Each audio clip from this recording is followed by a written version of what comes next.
కీర్తన 37:5 ప్రభు మీదనే భారము వేయము, ఆయనను నమ్మాలి. నమ్మిన తర్వాత మన భారాన్ని ఆయనకి ఇవ్వాలి. అది నేను ఎక్కువగా నమ్మేటటువంటి వాక్యం. కాబట్టి ఈ రోజు మరి ప్రభు మీద భారం వేసి ప్రారంభించిన ఈ యొక్క పుట్టినరోజు ఈ వేడుకలను దేవుడు ఎంత ఘనముగా 3 గురువులు, బ్రదర్, 2 యానిమేటర్స్, ఉపదేశులు, మరీ ముఖ్యంగా ఇంతమంది సమక్షంలో జరుపుకుంటున్నటువంటి స్మైలీ, మరి దేవుడు ఆ బిడ్డను ఆశీర్వదించాలని, మంచి భవిష్యత్తును ఆ బిడ్డకు అనుగ్రహించాలని, ప్రభు హరి ప్రమీల వారి యొక్క తల్లిదండ్రులు ఇరువురిని కూడా దీవించాలని ఈ యొక్క మరి పుట్టినరోజు వేడుకలలో కూడి వచ్చిన మనందరినీ కూడా ప్రార్థన చేద్దాం. గడికి తప్పులు పట్టండి. అదేవిధంగా తాత, నాయన, అమ్మమ్మలు వారందరినీ కూడా అభినందిస్తూ ఉన్నారు. మరి కార్యక్రమంలో మన మధ్యలోనికి విచ్చేసినటువంటి కర్నూలు నేత్రాసనం యూత్ డైరెక్టర్ ఫాదర్ రాజేంద్ర తన యొక్క అమూల్యమైనటువంటి సందేశాన్ని మనతో పంచుకుంటారు. కాబట్టి వారిని మన మధ్యలోనికి ఆహ్వానించుకుందాం. దేవుడు వారిని వాదుకొని తన నోటి పూరగా మరి ఈ కార్యక్రమంలో గణపరచాలని మనందరం కూడా ప్రార్థన చేద్దాం. చిన్న ప్రార్థన చేసుకుందాం. తండ్రి, కుమార, పరిశుద్ధాత్మ దేవ, ఘనమైన దేవ, గొప్ప దేవ, ఈ పరిశుద్ధ పాదములకు వేలాదిస్తూ స్తోత్రము. గొప్పవాడు, ఉన్నవాడు, ఇదిగో నాయన నీ కుమార్తెను బట్టి మేము మీకు కృతజ్ఞతలు తెలియజేస్తూ ఉన్నాం. ఆ బిడ్డను మీరు ఆశీర్వదించి ఇంతవరకు కాచి కాపాడేదేవో నీకు వందనాలు. రాబోయే దినాల్లో కూడా ఆ బిడ్డను మీరు ఆశీర్వదించి నిండుగా మెండుగా దీవించమని, అమ్మ మరి తల్లి కుటుంబాల రాకి ఈ కుటుంబం కొరకు బిడ్డలు ప్రార్థించమని యేసయ్య శ్రేష్టమైన నామములో ప్రార్థన అడిగి వేడుకొంచున్నాం నా తండ్రి. ఆమేన్. ప్రభు మీతో ఉండునుగాక. పునీత మార్కు గారు రాసిన పవిత్ర సువిశేషంలోని భాగము.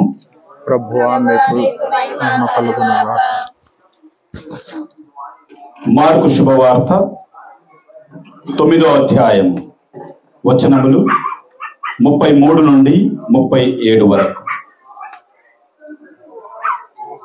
అంతటా వారు కఫర్నామునకు వచ్చిరి.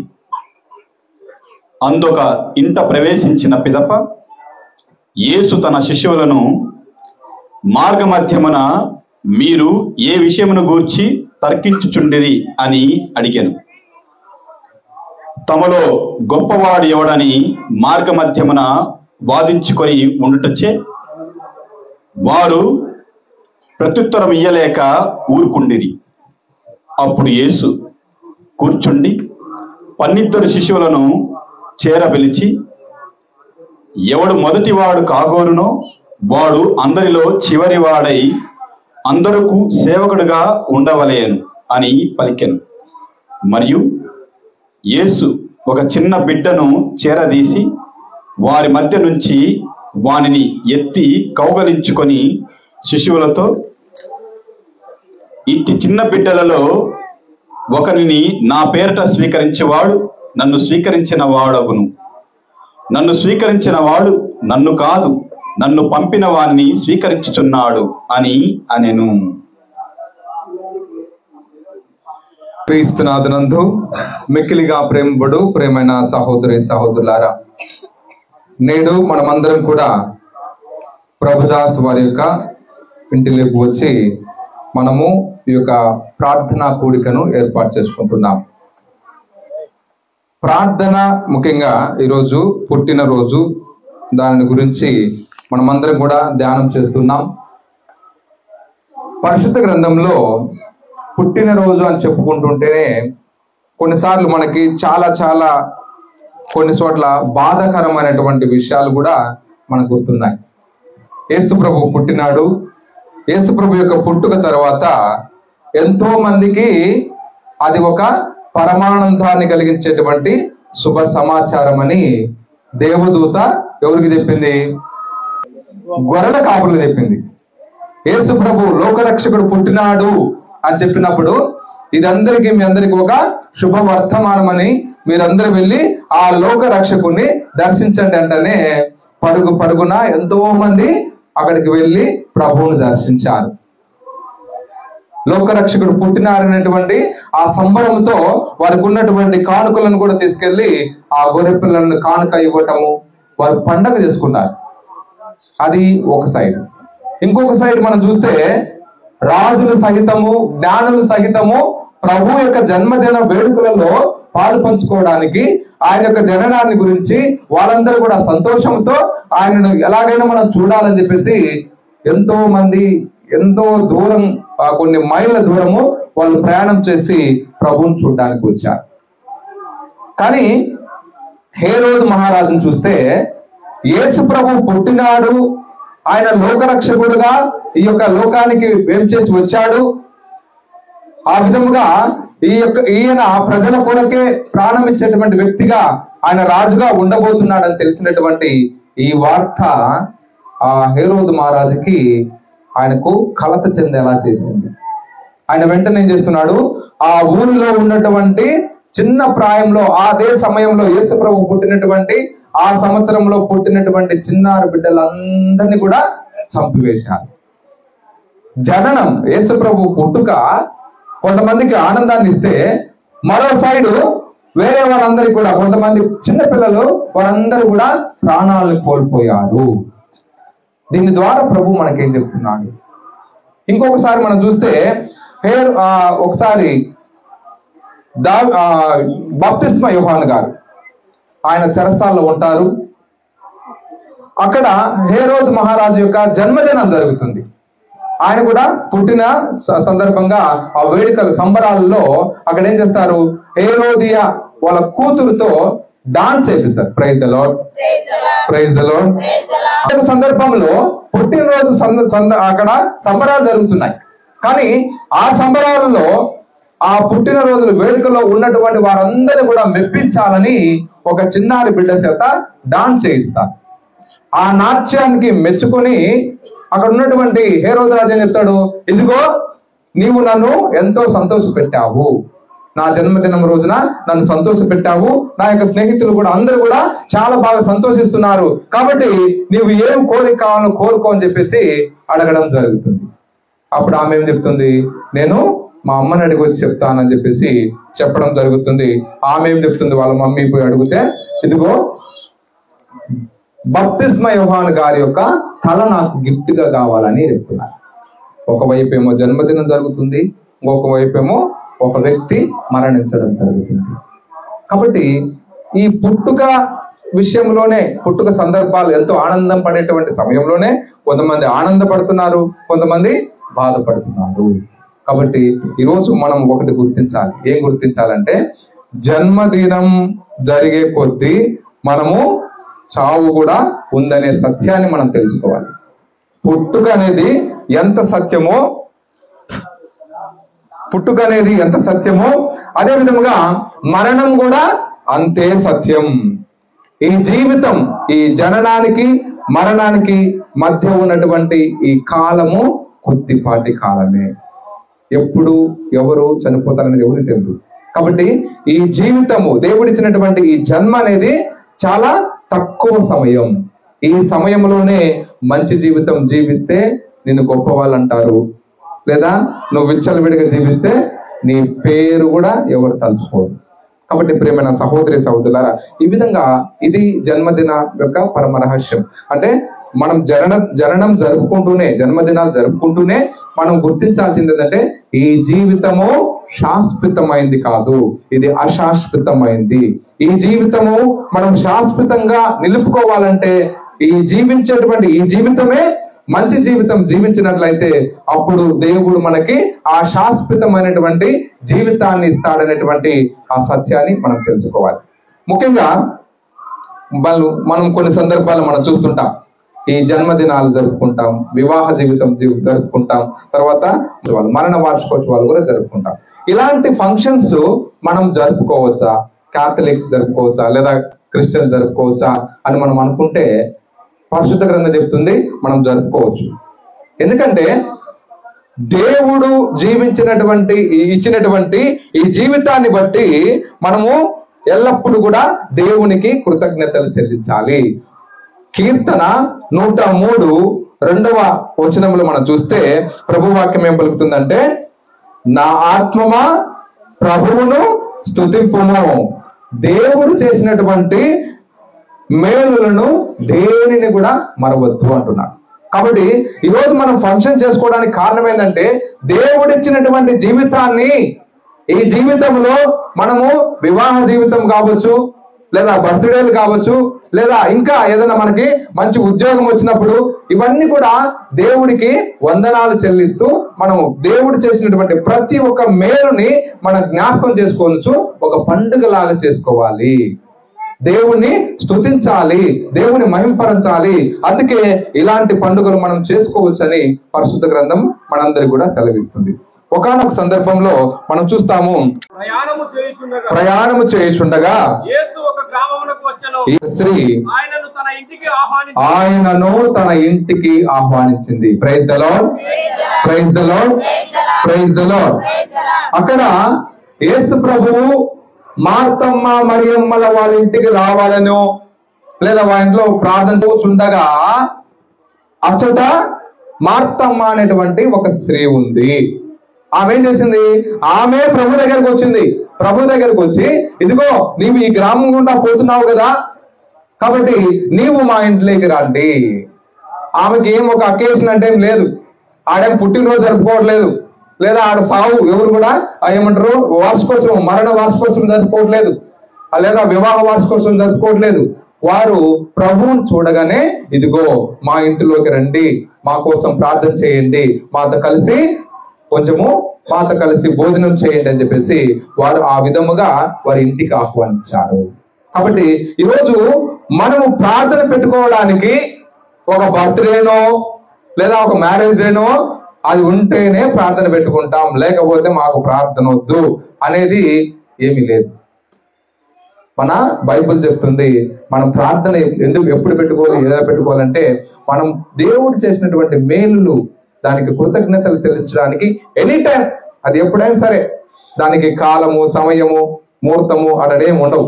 కాబట్టి దానికి ఒక రీజన్ అంటూ లేదు. కాబట్టి ఈ రోజు ప్రత్యేకంగా జన్మదినం అనేది ఒక రీజన్ ఉంది. కాబట్టి జన్మదినం అనేది దేవుడిచ్చినటువంటి ఈ జీవితాన్ని, ఆ పాపని కంటికి రెప్పలా కాచి కాపాడుతున్నందుకు దేవుడికి వందనాలు చెల్లిస్తూ ఈ విధంగా మనం ప్రార్థనా కూడికను ఏర్పాటు చేసుకున్నాం. ఇంకొక సందర్భంలో చూస్తాం, పేతురు గారు ఆయన వాళ్ళ ఇంటికి తీసుకెళ్తాడు. వాళ్ళ ఇంటికి తీసుకెళ్తే అక్కడ యేసు ప్రభువుని వాళ్ళ ఇంటికి తీసుకుపోయినప్పుడు అక్కడ వాళ్ళ అత్తగారు జ్వరంతో ఉంటుంది. అప్పుడు ప్రభువు ఆ ఇంట్లోకి వెళ్ళి అక్కడ వెంటనే అక్కడ ఉన్నటువంటి ఆమెను ప్రార్థన చేసి ఆమెను స్వస్థతను చేకూరుస్తున్నారు. కాబట్టి ఈరోజు ప్రార్థన చేసుకోవడానికి రీజన్ అంటే మనకు ఒక్కోసారి అనారోగ్యంగా ఉన్నా కూడా మనము గురువుల్ని పిలవాలి, ప్రార్థన పెట్టించుకోవాలి, వాక్యం చదవబడాలి.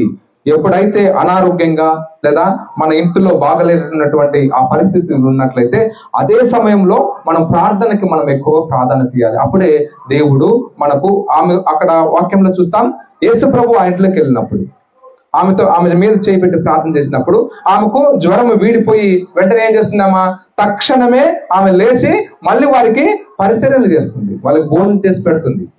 కాబట్టి ఈరోజు మన జీవితాలు మెరుగుపడాలంటే, మన జీవితాల్లో కష్టాలు, బాధలు, ఇబ్బందులు ఇవన్నీ తొలగిపోవాలంటే కుటుంబ ప్రార్థన అవసరం. ఆ కుటుంబ ప్రార్థన కేవలం మీరు మాత్రమే చేసుకోవడం కాదు, కానీ అప్పుడప్పుడు గురువులను కూడా పిలిపించాలి. అభిషేకింపబడినటువంటి గురువుల చేత మీరు ప్రార్థనలు పెట్టించుకున్నట్లయితే ఆ విధముగా దేవుడు మీ యొక్క స్థితిగతుల్ని ఇంకా పెంచుతాడు, మెరుగుపరుస్తాడు అనే దానికి మనకి పరిశుద్ధ గ్రంథం ఎన్నో ఉదాహరణలు మనకు చూపిస్తుంది. మనం చూస్తాం, వివాహం అవుతుంది, కొంతమందికి వివాహం అవుతుంది. వివాహం అయినంత మాత్రాన పిల్లలు పుడతారనేది అదేమన్నా ఎవరికి రాసి లేదు. వివాహం అయింది ఖచ్చితంగా పిల్లలు పుట్టాలి అదేం లేదు. పిల్లలు పుట్టడం అనేది దేవుని ఒక అనుగ్రహం. పిల్లలు పుట్టడం అనేది వివాహమైనటువంటి అందరికీ పిల్లలు పుట్టరు, ఎవరో పుణ్యం చేసుకోవాలి. పిల్లలు ఒకరికి జన్మనిచ్చినారంటే, ఒక తల్లి అవుతుందంటే ఒక ఆమె పుణ్యవతిరాలని మనము గుర్తించాలి. అందుకే పరిశుద్ధ గ్రంథం పలుకుతుంది, మనకి పరిశుద్ధ గ్రంథంలో మనం చూస్తాం, ప్రియమైన సహోదరి సహోదరులారా, కీర్తన 127వ కీర్తనలో 3వ వచనంలో పరిశుద్ధ గ్రంథం ఈ విధంగా సెలవిస్తుంది, పుత్రులు ప్రభువు ఇచ్చు వరము, తనయులు దేవుని బహుమానం అని. కాబట్టి ఈరోజు వివాహ జీవితం జీవిస్తున్నటువంటి వారికి సంతానం కలుగుతుంది అంటే అది దేవుని యొక్క వరం. ఈ దేవుని యొక్క వరం అనేది అందరూ కూడా దానికి అర్హులు కారు. ఏదో కొంతమంది మాత్రమే ఆ దేవుని యొక్క ఆ వరానికి, దేవుని యొక్క ఆ బహుమానానికి నోచుకుంటారు. కాబట్టి ఈ రోజు ఈ కుటుంబంలో ఈ యొక్క ప్రభుదాసుకి ఈ పాప దేవుని యొక్క వరం. మనమందరం కూడా ఆమెను దేవుని యొక్క వరంగా భావిస్తున్నాం. కాబట్టి ఈరోజు ఆ కుటుంబంతో కలిసి మనమందరం కూడా దేవునికి వందనాలు చెల్లిస్తున్నాం ప్రియమైన సహోదరి సహోదరులారా. కాబట్టి కొన్ని సందర్భాల్లో మనం చూస్తాం, ఓకే పిల్లలు పుడతారు, బాగానే ఉంది, కానీ ఈ పిల్లలు ఎటువంటి జీవితం జీవించాలి? పరిశుద్ధ గ్రంథం పలుకుతుంది, శేరాపుత్రుడైన యేసు జ్ఞాన గ్రంథము 16వ అధ్యాయం 2వ వచనం చదువుతారా? లేని బిడ్డలు ఎంతమంది ఉన్నను వారిని చూసి సంతృప్తి చెందరు అంటున్నారు. ఓకే, ఇందాక నేనేం చెప్పాను? దేవుడు ఆ బిడ్డలను కలుగు చేయడం అనేది ఒక గొప్ప వరం, దేవుని యొక్క వరం అన్నాం, దేవుని యొక్క బహుమానం అన్నాం. కానీ ఆ దేవుని యొక్క బహుమానము విశ్వాస పదంలో నడవకపోతే ఆ వరం ఏమవుతుంది? అది పనికి రాకుండా పోతుందంట. దేవుని యొక్క ఇచ్చినటువంటి ఆ బిడ్డలు వారు విశ్వాస పదంలో బతకాలి, విశ్వాస పదంలో వాళ్ళ తల్లిదండ్రులు వాళ్ళని పెంచాలి. మన కథోలికులుగా మన బాధ్యత, తల్లిదండ్రులుగా మీ బాధ్యత ఏంటంటే పిల్లల్ని విశ్వాసంలో మీరు పెంచాలి. అది మన అందరి బాధ్యత. దేవుడు అనుగ్రహించినటువంటి ఈ జీవితాన్ని, ఆ జీవితాన్ని బట్టి వారు దాంపత్య జీవితం జీవిస్తూ సన్మార్గంలో నడుస్తూ వారికి పుట్టబోయేటువంటి సంతానాన్ని కూడా విశ్వాస పదంలో నడిపించడానికి వివాహం చేసుకుంటారు. కాబట్టి ప్రియమైన సహోదరి సహోదరులారా, ఈ విధంగా శేరాపుత్రుడైన యేసు జ్ఞాన గ్రంథం 16వ అధ్యాయం 2వ వచనం ఏం చెప్తుందంటే, పిల్లలు పుట్టిన తర్వాత అంటే దేవుడు ఇచ్చినటువంటి ఆ గిఫ్ట్ ని వారు భద్రపరచాలి. ఏ విధంగా భద్రపరచాలంటే దేవుని యొక్క వాక్యంతో భద్రపరచాలి, దేవుని యొక్క విలువలతో, ప్రార్థనా జీవితంతో, ఇతరులకు సహాయం చేసేటువంటి తత్వం లేదా ప్రార్థించేటువంటి మనస్తత్వం, ఇవన్నీ కూడా కలిగి జీవించాలి. ఊరక కని వదిలేసే వాళ్ళు చాలా మంది ఉన్నారు. కొంతమంది చూస్తే మామూలుగా సిటీలలో చూస్తే ఎక్కడ చూసినా చెత్త కుప్పలలో అయితేనేమి, స్ట్రీట్లలో అయితేనేమి, లేదా రైల్వే స్టేషన్లో అయితేనేమి, బస్ స్టాండ్లలో అయితేనేమి ఎంతో మంది ఉంటారు. వారికి పుట్టుక అనేది వాళ్ళ తల్లిదండ్రులు కూడా వాళ్ళకి తెలియదు. కాబట్టి అలాంటి దుర్భరమైన జీవితము మనకు దేవుడు ఇవ్వట్లేదు. దేవుడు బర్త్డే జరుపుకునేటువంటి వాళ్ళు ఆ బర్త్డే జరుపుకునేటువంటి వ్యక్తులకి గిఫ్ట్ పట్టుకొస్తారు. కొన్నిసార్లు ఏం చేస్తారు తెలుసా? ఆ గిఫ్ట్ తో ఈ పాప అంటే ఆ పాపకు పనికొచ్చే వస్తువు అయితే బాగుండు అని, పనికొచ్చే వస్తువు అయితే బాగుండని. ఎందుకు? పనికిరాని వస్తువుని తీసుకొచ్చి గిఫ్ట్ గా ఇచ్చినాం అనుకో, దాన్ని యూజ్ చేయలేదనుకో, వేస్ట్, అది ఒక మూల పడిపోయింటది, అంతే, డస్ట్బిన్ లో పడిపోయింది. అదే ఉపయోగపడే వస్తువు అయితే ఆ జన్మదినం జరుపుకున్నటువంటి ఆ బిడ్డ ఆ గిఫ్ట్ ను చూసి ఎంతో సంతోషిస్తుంది. అంటే నీ యొక్క గిఫ్ట్ ద్వారా ఆ బిడ్డను నువ్వు సంతోషపరుస్తున్నావు. ఈరోజు దేవుడిచ్చేటటువంటి గిఫ్ట్ ద్వారా కూడా తల్లిదండ్రులు సంతోషపడాలి. అర్థమవుతుందా? దేవుడిచ్చినటువంటి ఈ గిఫ్ట్ ద్వారా తల్లిదండ్రులు సంతోషపడాలి. ఎప్పుడు సంతోషపడతారు? ఆ పిల్లలు ఎప్పుడైతే తల్లిదండ్రుల మాటలు విని తల్లిదండ్రుల యొక్క ఆలోచనలకు అనుగుణంగా వాళ్ళు జీవిస్తూ వారికి మంచి పేరు తెచ్చుతారో అప్పుడు తల్లిదండ్రులు కూడా సంతోషిస్తారు. కాబట్టి ఆ గిఫ్ట్ ని తల్లిదండ్రులు కూడా ఏ విధంగా ఉపయోగించాలంటే వారిని సక్రమైన మార్గంలో భయభక్తులతో వాళ్ళని పెంచాలనేదే పరిశుద్ధ గ్రంథం మనందరికీ కూడా ఇచ్చేటువంటి సందేశం. ప్రియమైన సహోదరి సహోదరులారా, ఇంకా కొన్నిసార్లు మనం అంటుంటాం, పిల్లలు పుట్టేటువంటి సమయంలో కూడా వారికి ఆ సంతానం కోసం వారు ప్రార్థన చేయాలి. ప్రతి తల్లిదండ్రులు కూడా వారికి మంచి సంతానం కావాలి, మంచి బిడ్డలు కావాలని చెప్పేసి ప్రార్థించాలి. అందుకే మొదటి సామువేలు గ్రంథము 1వ అధ్యాయము 11వ వచనంలో చూస్తే హన్నా అనేటువంటి ఒక వ్యక్తి ఉంటుంది, ఒక హన్నా అనేటువంటి ఒక స్త్రీ. ఆ స్త్రీకి చాలా కాలం వరకు పిల్లలు పుట్టరు. పిల్లలు పుట్టినప్పుడు ఆమె దేవాలయంలో కూర్చొని వెక్కి వెక్కి ప్రార్థన చేస్తుంది. దేవాలయంలో ఆమె ఇంటికి కూడా పోకుండా అక్కడే రాత్రింబగలు అక్కడే దేవాలయం గుమ్మంలో అక్కడ కూర్చొని ఆమె ప్రార్థన చేస్తుంది. పొద్దున్నే ఆ దేవాలయం తలుపు తెరవడానికి వచ్చినటువంటి వ్యక్తి చూసి ఏమంటాడు, ఏమి రాత్రి తాగింది ఇంకా దిగలేదా, నువ్వు ఇంకా ఇక్కడే ఉన్నావా అంటే ఆమె తనకు ఎలాగైనా సంతానం కావాలనేటువంటి ఆ యొక్క మనస్తత్వంతో ఆమె దేవాలయంలోనే రాత్రి పగళ్ళు వెక్కి వెక్కి ప్రార్థన చేస్తుంది. కాబట్టి అందుకే దేవుడు ఆమెకు ఒక సంతానాన్ని ఇస్తున్నాడు, సామెవేలు అనేటువంటి ప్రవక్తలు. కాబట్టి ప్రియమైన సహోదరి సహోదరులారా, ఈరోజు ప్రతి తల్లిదండ్రుల బాధ్యత ఏంటంటే ఆ దేవుడి నుండి పొందుకునేటువంటి వరము మంచి వరమై ఉండాలి. నాకు మంచి బిడ్డలు కావాలి, నాకు మంచి పేరు తెచ్చేటువంటి బిడ్డలు కావాలని చెప్పి సంతానం కోసము ప్రతి భార్య భర్తలు ఇద్దరు కూడా తల్లిదండ్రులు కూడా వారందరూ కూడా ప్రార్థన చేయాలి. అలా ప్రార్థన చేసినప్పుడే దేవుడు వారి ప్రార్థన ఆలకించి వారికి ఆ సంతాన భాగ్యాన్ని కలుగు చేస్తాడని సత్యం దేవుడు ఈ యొక్క పరిశుద్ధ గ్రంథం ద్వారా మనందరికీ కూడా సెలవుతున్నారు. సరే, హన్నా ప్రార్థన చేసింది, ఆ సామెవేలు పుట్టాడు. కానీ యోబు గ్రంథంలో చూస్తే 1వ అధ్యాయము 5వ వచనంలో చూస్తే యోబుకు చాలా మంది సంతానం ఉంటారు.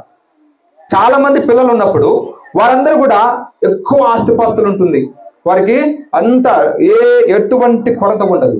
అలాంటి సమయంలో వారందరూ ఏం చేస్తారంటే విచ్చలవిడిగా తినడం, తాగడం, ఎంజాయ్ చేస్తుంటారు. ఇప్పుడు చదవండి వాక్యం, యోబు గ్రంథము 1వ అధ్యాయం 5వ వచనం చదువుతారా? వారి వారి విందు దినములు ముగియగానే యోబు కుమారులను పిలిపించి శుద్ధి చేయించేవాడు. వేకువనే లేచి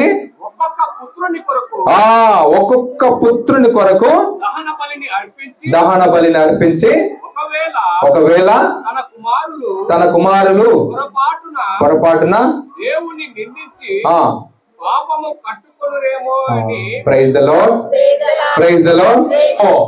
వాళ్ళు ఏం చేస్తున్నారు? యోబు వాళ్ళ పిల్లలు విందులతో వినోదాలతో జల్సా చేస్తున్నారు కాబట్టి ఆ జల్సా చేసే సమయంలో దైవ భయాన్ని, వారికి దైవ భయం లేకుండా ఒక్కోసారి దేవుని ప్రేమకు నోచుకోలేకున్నటువంటి విధంగా వాళ్ళు జీవిస్తున్నారని చెప్పేసి వేకువజాముననే లేచి, పొద్దున నెత్తికి వచ్చినప్పుడు కాదు, వేకువజామునే లేచి వారు వారి పిల్లల కోసము ప్రార్థన చేసేటువంటి వాడంట. అంతేకాదు మళ్ళీ చెప్తున్నాడు, వారి కోసం దహన బలులు అర్పించేటువంటి వాడు, అంటే పూజలు పెట్టించేవాడు. ఎవరు? అందరికి వెళ్ళిపోగలరు కాదు, అదేమో పలుకుతుంది, ఒక్కొక్కరి పేరు మీదుగా పూజలు పెట్టించేటువంటి వాడు. కాబట్టి ప్రియమైన సహోదరి సహోదరుల, నీకు దేవుడిచ్చినటువంటి ఈ వరము, ఈ బహుమానము అది మంచిగా ఫలించాలంటే మీరు తల్లిదండ్రులుగా మీ బాధ్యత ఏంటంటే పిల్లల్ని సక్రమైన మార్గంలో నడపడమే కాదు, మీరు వారి కోసం ప్రార్థించడమే కాదు, వారి కోసం మీరు పూజలు పెట్టించాలి. మీరు కూడా ప్రార్థించేటువంటి బిడ్డలుగా మీరు ఉండాలి. అందుకే పరిశుద్ధ గ్రంథం పలుకుతుంది, ద్వితీయోపదేశ కాండము 6వ అధ్యాయము అక్కడ మనం చూస్తాం 7 నుంచి 9 వచనాల వరకు మనం చూస్తే అక్కడ ఏం చెప్పబడుతుందంటే, మీ పిల్లలకు కోపం లేపకుండా మీరు ఇంట్లో ఉన్నా బయట ఉన్నా, లేదా మీరు పనిలో ఉన్నా ప్రయాణంలో ఉన్నా, మీరు మాత్రము ఏం చెప్పాలా? ఎప్పుడు కూడా దేవునికి సంబంధించినటువంటి మాటలే మాట్లాడాలి. కొన్నిసార్లు ఇంట్లో ఉంటే కనుక ఏం మాట్లాడతాం? తల్లిదండ్రులు అందరు పిల్లలు అందరు ఇంట్లో ఉంటే ఏం మాట్లాడతారు? ఆ సీరియల్ గురించో, ఈ సీరియల్ గురించో, ఆ ఇంట్లో అమ్మ గురించో, ఈ ఇంట్లో అమ్మ గురించో, ఎవరు పనికిరాని విషయాలే మాట్లాడతారు. పిల్లలు ఉన్నారు, మనం ఇలాంటి విషయాలు మాట్లాడకూడదు అనేటువంటి కామన్ సెన్స్ కూడా ఉండదు. ఒక్కోసారి పిల్లలు ఉన్నా కూడా మనం ఏం మాట్లాడితే మనకే తెలియదు. కానీ ఈరోజు పరిశుద్ధ గ్రంథం చెప్తుంది, తల్లిదండ్రులుగా మీరు మీ పిల్లలు ఉన్నటువంటి సమయంలో మంచి మాటలే మాట్లాడాలి, అది దైవికమైనటువంటి మాటలే మాట్లాడాలి. దేవుని యొక్క వాక్యాన్ని ఎలా ఆచరించాలి, దేవుని యొక్క వాక్యానికి ఎలా కట్టుబడి ఉండాలి, మనం ఎలాంటి జీవితం జీవిస్తే దేవుడు మనల్ని దీవించబోతాడు, ఇలాంటి విషయాలు మాట్లాడాలి. ఇంకా ఏం చెప్తున్నారంటే, ఇంకా లోతుకు పోతుంది. ఆ వాక్యం ఏం చెప్తుందంటే, అలాంటి విషయాలు మాట్లాడమే కాదు, అలాంటి వాక్యాలు కనీసము ఆ బైబిల్ వాక్యాలని కూడా మీరు మీ గుమ్మాలకు వేలదీయాలి, అక్కడక్కడ కట్టాలి. ఎందుకు? అలా ఎప్పుడైనా కనీసము మీ పిల్లలు ఆ వాక్యాలైనా చదివి ఆ విధంగా అయినా దేవుని యొక్క దీవెనలకు నోచుకుంటారనేటువంటి ఉద్దేశంతో. ఒక్కోసారి నీవు వాక్యం చెప్పకపోవచ్చు, నీకు ఆ ప్రార్థన గురించి మీ పిల్లలు నేర్పించకపోవచ్చు, కానీ ఆ దేవుని యొక్క ప్రతిమలు గాని దేవుని యొక్క వాక్యాన్ని గాని ఆ విధంగా ఇంట్లో అయినా ఉంటే దాన్ని చూసైనా నీ పిల్లలు మారు మనసు పొందొచ్చు.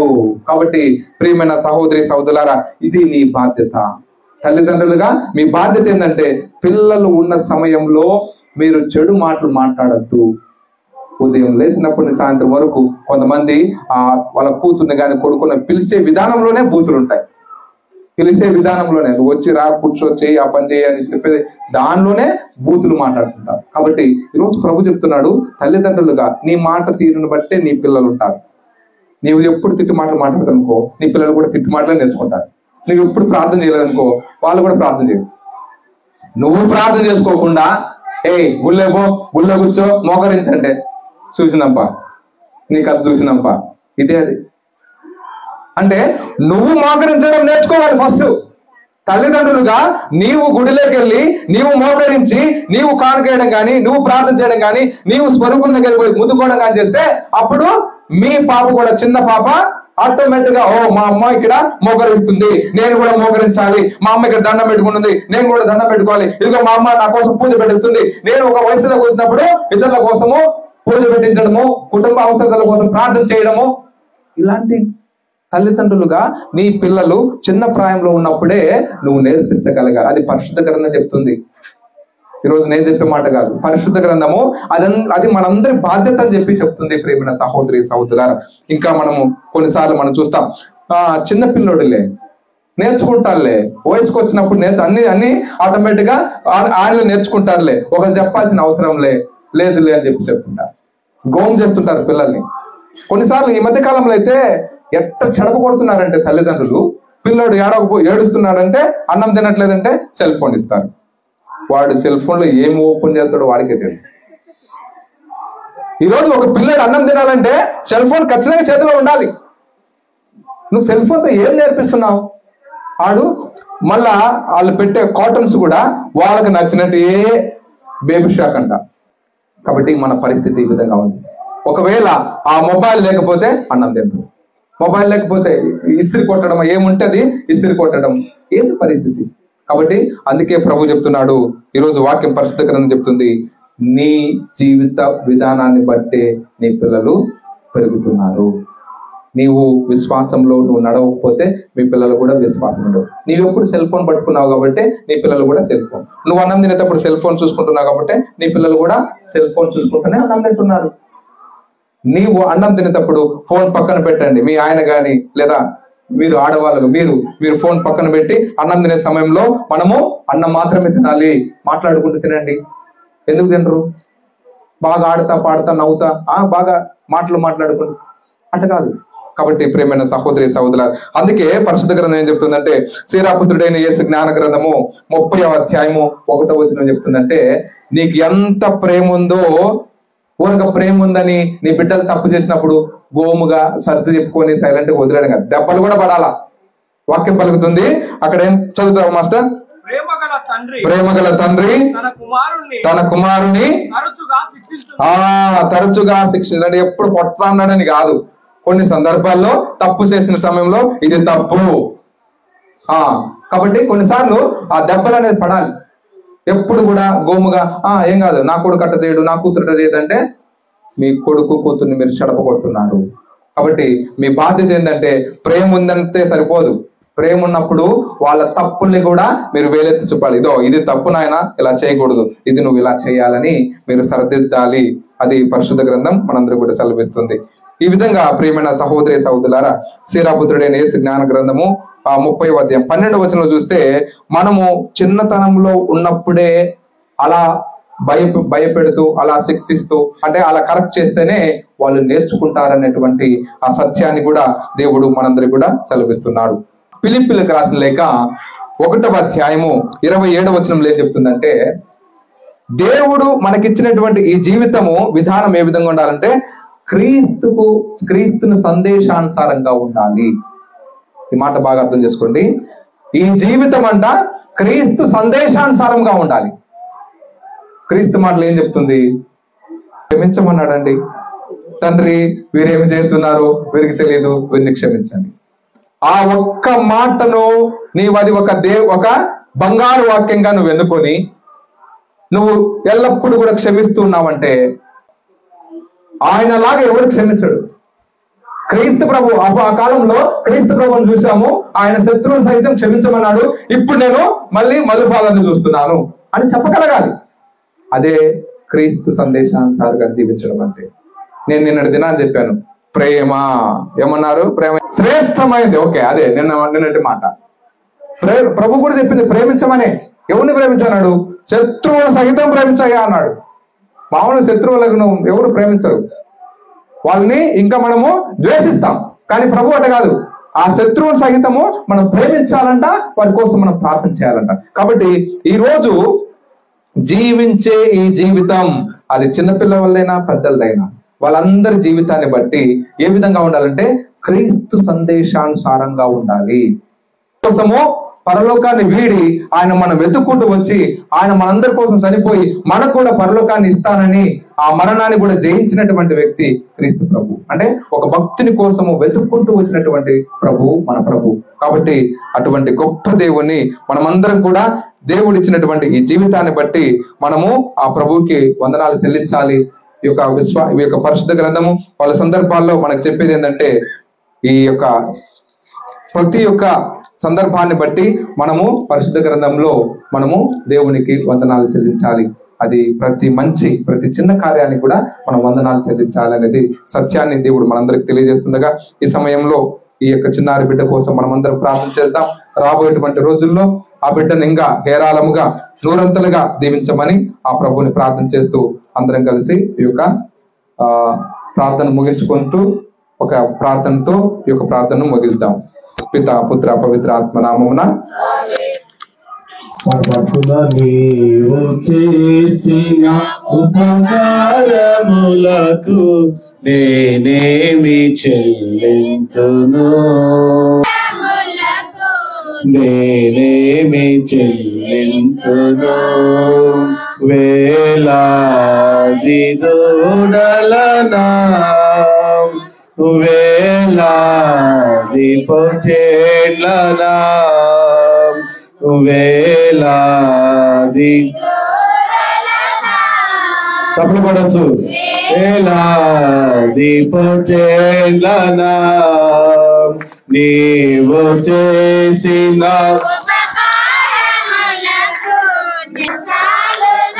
గర్భఫలమైన నా జ్యేష్ఠ పుత్రుని, గర్భఫలమైన నా జ్యేష్ఠ పుత్రులనా. Praise the lord. Hallelujah, hallelujah, hallelujah, hallelujah, hallelujah, hallelujah, hallelujah, హల్లెలూయా.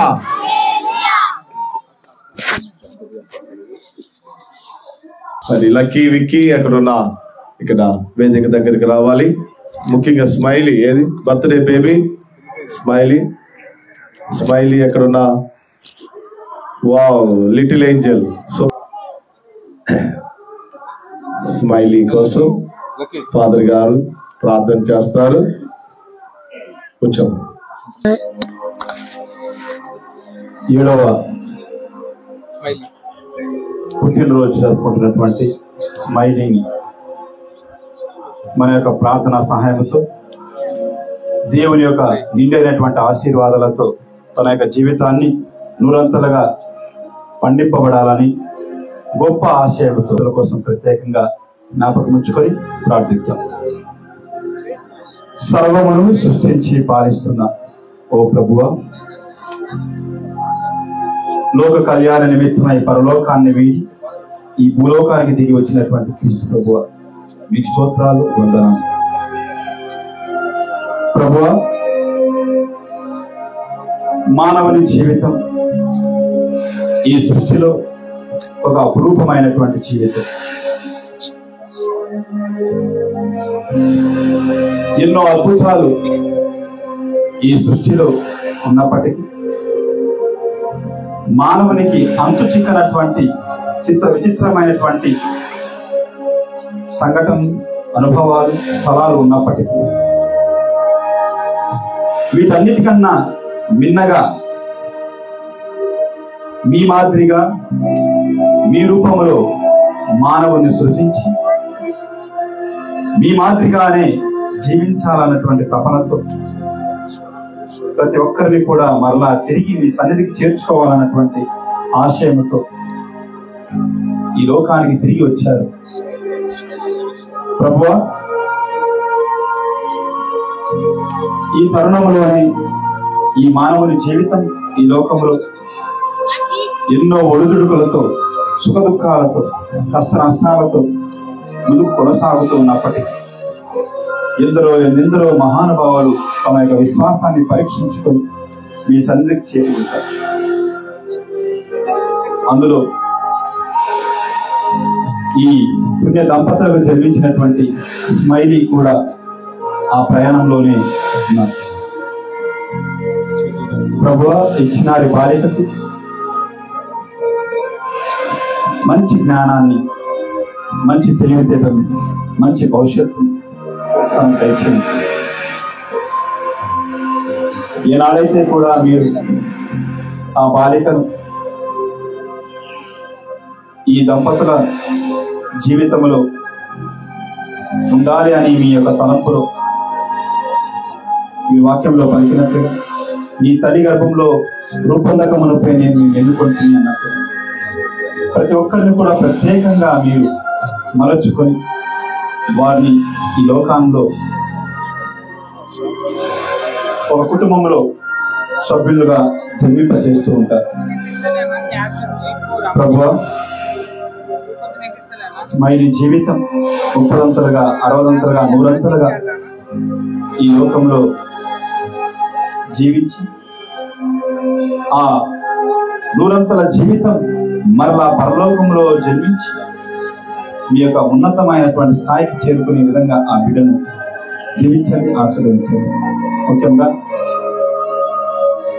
వారి యొక్క తల్లిదండ్రులు, ఈ బాలిక తల్లిదండ్రులు చక్కగా చిన్ననాటి నుండే వారి యొక్క పిల్లలకు విశ్వాస పదవిలో జీవించాలని ఇలాంటి జన్మదిన వేడుకల్లో ఎందరినో పిలిచి వారందరికీ కూడా ఒక సుమాత్రికగా వారందరికీ కూడా విశ్వాస పదంలో నడిపించడం ఆ తల్లిదండ్రులు పడుతున్నటువంటి ఈ యొక్క శ్రమను కూడా మీరు గమనించి ఆశీర్వదించి వారు చేసే ప్రతి పనిని కూడా దీవించారు. ఎక్కడ కూడా ఎటువంటి మోసాగా కుట్రకు పాల్పడక మీ యొక్క మార్గములో వారు చేసే పనిలో సంపూర్ణమైనటువంటి ధర్మాన్ని, న్యాయాన్ని గైకొని మీ యొక్క కృపలో జీవించే భాగ్యాన్ని వారికి దయచేయండి. వారి ద్వారా వారి పిల్లలు రాబోయే రోజులలో మీ యొక్క పరలోక భాగ్యానికి ఒక దారిని కనుగొనే విధంగా వారిని నడిపించే విధంగా వారిని తయారు చేయడానికి పెడుకుంటున్నాం. ప్రభువా, స్మైలీ యొక్క తోబుట్టువులను కూడా ఆశీర్వదించండి. వారిని కూడా ఈ యొక్క స్మైలీతో రాబోయే కాలంలో ప్రేమ, అనురాగం, ఆప్యాయత కలిగి ఎటువంటి రాబోయే కాలంలో వారి మధ్య తగాదాలు లేక, కుటుంబ సమస్యలు లేక వారు ఈనాడు చిన్నారి బాలికలుగా ఎలాగైతే కూడా తల్లిదండ్రులతో ప్రేమ కలిగి జీవిస్తుంటారో రాబోయే రోజులలో కూడా అదే ప్రేమను ఒకరికొకరు వారు అనురాగాన్ని సంపాదించుకొని జీవించే విధంగా ఆశీర్వదించమని ఈ కుటుంబానికి సంబంధించినటువంటి బంధువులను, స్నేహితులను, శ్రేయగాశాలను కూడా ఆశీర్వదించండి, దీవించండి. వారు కూడా ఈ యొక్క పుట్టినరోజు కార్యక్రమానికి ప్రయాణమై వచ్చి ఉంటారు. తిరుగు ప్రయాణంలో వారికి ఎటువంటి ఆపద కలగక వారు క్షేమంగా మరలా తిరిగి వెళ్ళే విధంగా మీకు సమర్పిస్తూ ప్రార్థిస్తున్నారు. వారందరూ కూడా మరి స్మైలీ కోసం, వారి తల్లిదండ్రుల కోసం, వారి కుటుంబం కోసం ప్రార్థించుటకు ఇక్కడికి వచ్చి ఉన్నారు. వారి యొక్క ప్రార్థనను ఆలకించి ఈ కుటుంబాన్ని ధారాళంగా నిండుగా మీ యొక్క ఆశీర్వాదాన్ని ఈ కుటుంబంపై కుమ్మరించమని వేడుకుంటున్నాం. అమ్మ తల్లి మరియా, ప్రత్యేకంగా స్మైలీ తల్లిదండ్రులను, వారి యొక్క తోబుట్టువులను ముఖ్యంగా స్మైలీ కోసం యేసయ్య చెంత ప్రార్థించండి. ఈ యొక్క ప్రార్థన తప్పకుండా సమాధానం ఇచ్చే ప్రార్థన కానాపల్లె. ఇందులో మీ కుమారునికి మీరు చెప్పినటువంటి మాట ఒక అద్భుతాన్ని చవి చూస్తుంది. ఆ యొక్క వివాహ పెద్దలు కానీ వివాహంలో ఎటువంటి అవమానపరపకుండా పెళ్లి కుమారుడు పెళ్లి కుమార్తె ఈనాడు కూడా మీరు చేసే ఈ యొక్క విన్నపం మీ కుమారుని చెంత స్మైలీ యొక్క జీవితంలో ఒక గొప్ప అద్భుతం జరిగే విధంగా, ఒక గొప్ప అద్భుత రీతిగా తన జీవితాన్ని మలుచుకునే విధంగా, ఒక ఉన్నతమైనటువంటి భవిష్యత్తు నా బిడ్డ గైకొనే విధంగా ప్రార్థించమని వేడుకుంటున్నాను. చేరి వచ్చినటువంటి అందరి కోసం కూడా యేసయ్య చెంత ప్రార్థించమని మీ కుమారుడైన యేసుక్రీస్తు ద్వారా ఈ మనవి చేయించున్నాము. పరలోకమందున్న మా తండ్రి,